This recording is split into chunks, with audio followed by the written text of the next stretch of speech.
Ya, saudara, kami sambung lagi berkaitan dengan kita masih mencoba mengingat dan membahas hari Rabu lalu Putri Chandrawati diperiksa sebagai terdakwa di persidangan dan apakah pelecehan seksual ini benar-benar terjadi atau tidak. Saintifik dari psikolog forensik ada pakarnya Mas Reza Indragiri Amril dan juga dari sisi hukum ada Aan Eko Widiarto, pakar hukum dari Universitas Brawijaya yang bergabung bersama saya.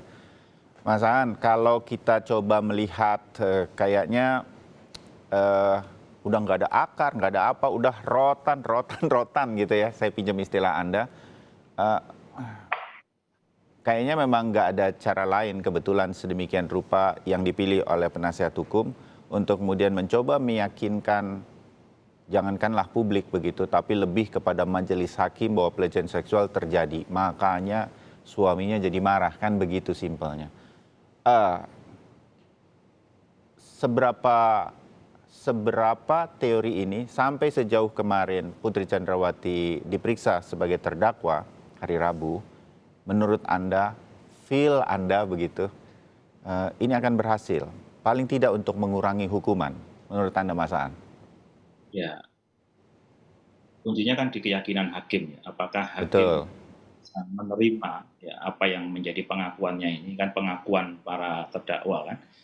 Nah, sebagai sebuah kebenaran. Persoalannya adalah ketika alasan-alasan ini disampaikan, kemudian hakim tidak yakin itu masalahnya. Karena apa? Banyak logika-logika yang tidak nyambung dari keterangannya, walaupun secara emosional bisa mengeluarkan air mata, kemudian juga dari sisi bahasa tubuh juga memperlihatkan itu. Tapi ada logika yang tidak nyambung. Itu yang akhirnya membuat bisa jadi hakim menilai ya yang disampaikan ini yang tujuannya adalah untuk keringanan hukuman justru malah akan memperberat gitu. Akan menunjukkan bahwasanya berbelit-belit, bahwasanya banyak kebohongan gitu ya. Nah, ini malah malah tidak menjadi sebuah empati bagi hakim untuk kemudian menjadikan bahan dalam memberikan pertimbangan keringanan hukuman ya. dan meningkatkan keyakinan hakim bahwasanya ini nggak bisa diperbaiki begitu tingkah lakunya. Sehingga kalau perbuatannya tidak bisa diperbaiki ya khawatirnya nanti malah putusannya adalah putusan maksimal. Nah, ini yang saya kira juga PH pun juga harus hati-hati nasihat hukum dalam hal ini. Ya, dimengerti bahwa eh, upaya untuk terus mengajukan pelecehan seksual terjadi dari PH atau penasihat hukum ini justru bisa menjadi bumerang meyakinkan hakim pada fakta bahwa bisa saja bahwa pelecehan seksual ini benar-benar tidak terbukti, kira-kira begitu. Oke, Mas Reza, saya ingin balik deh sedikit, penasaran saya begitu.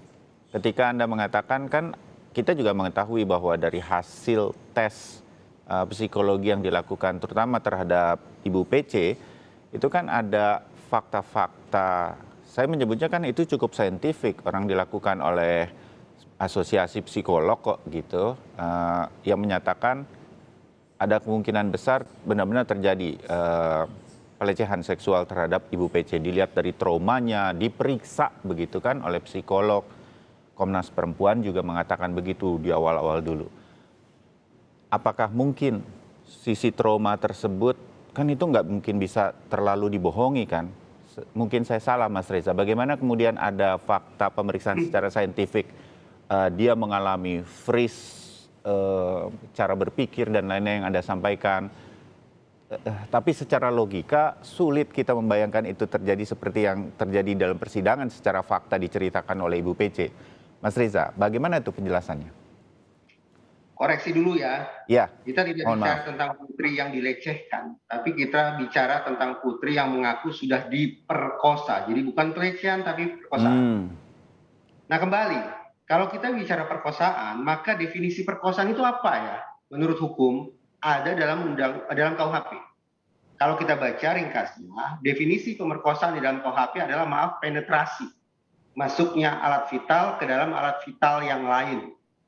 Dengan definisi sedemikian rupa, maka sah sudah otoritas yang punya kemampuan atau kompetensi mutlak untuk melakukan pengujian apakah sudah terjadi penetrasi adalah disiplin kedokteran, oh, bukan psikologi ataupun disiplin ilmu lainnya. Itu pertama. Yang kedua, Ada sejumlah hal yang bisa kita komentari terkait dengan hasil pemeriksaan oleh teman-teman Apsifor. Oke. Saya respect pada kerja mereka.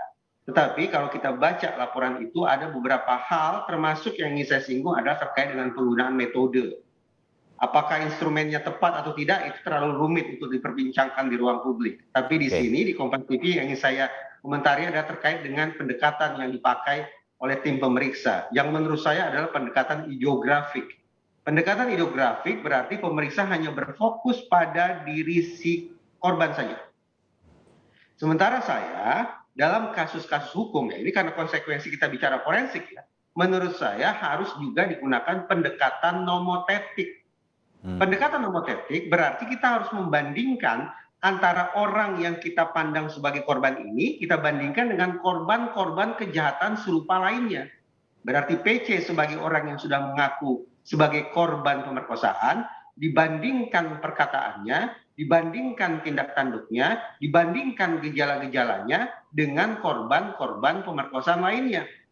Kalau ternyata perkataan dan perbuatan Putri memiliki banyak kesamaan dengan simptom, dengan perkataan, dengan perbuatan korban-korban pemerkosaan lainnya, maka patut kita percaya. Tapi kalau ternyata apa yang dipaparkan atau apa yang diperagakan oleh Putri Chandrawati itu terlalu banyak perbedaannya dengan korban-korban pemerkosaan lainnya, maka saya memilih untuk tidak percaya. Jangan lupa, korban-korban pemerkosaan lainnya itu sudah diprofil dengan pendekatan ilmiah juga.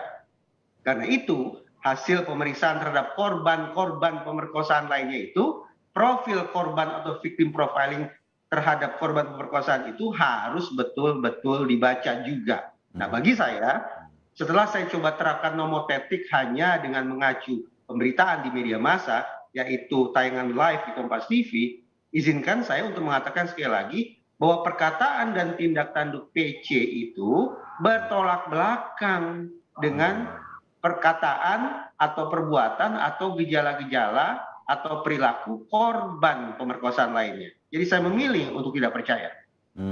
Oke. Tetapi bisa jadi teman-teman yang kemudian melakukan pemeriksaan psikologi memang menangkap adanya trauma dan lain-lain. Itu mungkin saja terjadi. Begitu. Tinggal traumanya apa?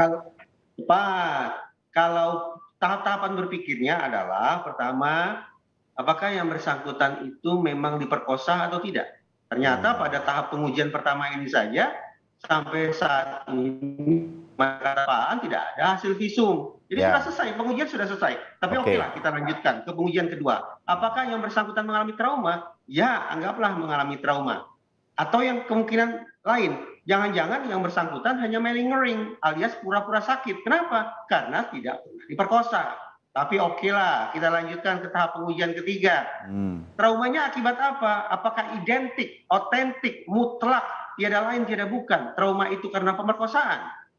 Juga tanda tanya. Kita lanjutkan saja pengujiannya. Kalaupun yang bersangkutan dianggap diperkosa, mengalami trauma, dan traumanya semata-mata diakibatkan oleh pemerkosaan. Pertanyaan yang keempat adalah, siapa pelakunya? Sayang beribu sayang. 4 tahap pengujian ini simpulannya menurut saya adalah tidak, dan tidak. Oke.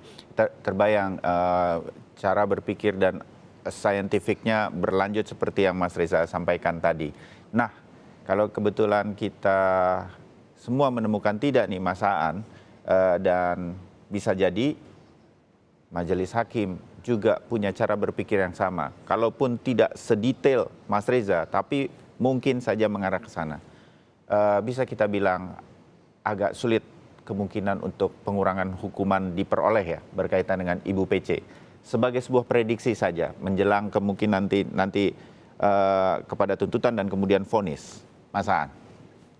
Ya, ketika dalam suatu putusan ada faktor yang memperberat, ada faktor yang meringankan. Nah, kalau yang dilakukan seorang terdakwa itu adalah berbelit-belit, bahkan ada kebohongan, kalau semuanya terbukti mengargumentasikan bahwa dirinya mengalami pemerkosaan, tapi kemudian hakim meyakini itu adalah sebuah kebohongan, berarti ini justru bukan faktor untuk meringankan, tapi faktor memperberat, kan begitu Mas. Karena rumusan pidana dalam KUHP itu kan maksimal paling lama, bisa begitu. Nah, kalau itu dibuat maksimal, ketika kena 340 paling lama kan 20 tahun kalau itu penjara. Tapi ada lagi yang lebih berat dari itu, ya adalah seumur hidup. Ada lagi yang lebih berat dari itu adalah mati, kan begitu. Jadi Ya. justru saya katakan tadi berbahaya bermain kebohongan untuk mencari empati kalau itu ternyata argumentasinya betul-betul tidak dapat dibuktikan. Secara hukum nggak bisa dibuktikan, ya secara psikologi forensik yang sebagaimana dikatakan Mas Reza tadi sangat janggal, tidak logis dan tidak saintifik di bidang psikologi forensik misalnya begitu. Nah itu akan membuat hakim bahwasanya justru ini bukan malah meringankan, malah ini adalah memperberat hukuman dari alternatif pidana yang diberikan di pasal 340 KUHP. Ya, baik. Mas Aan dan juga Mas Reza, terima kasih untuk wawasannya, selalu saya mengatakan begitu. Mudah-mudahan membantu kami untuk melihat, mengerti hukumnya, bagaimana jalannya sebuah sidang dan apa yang menjadi jalan berpikir majelis hakim terutama ketika kita melihat jalannya sidang yang cukup panjang ini. Kita bertemu lagi di diskusi yang lain. Terima kasih untuk diskusi atau dialog pagi hari ini. Mas Reza, Mas Aan, sampai jumpa. Selamat pagi, salam sehat. Terima kasih, selamat pagi, Assalamualaikum. Waalaikumsalam warahmatullahi wabarakatuh.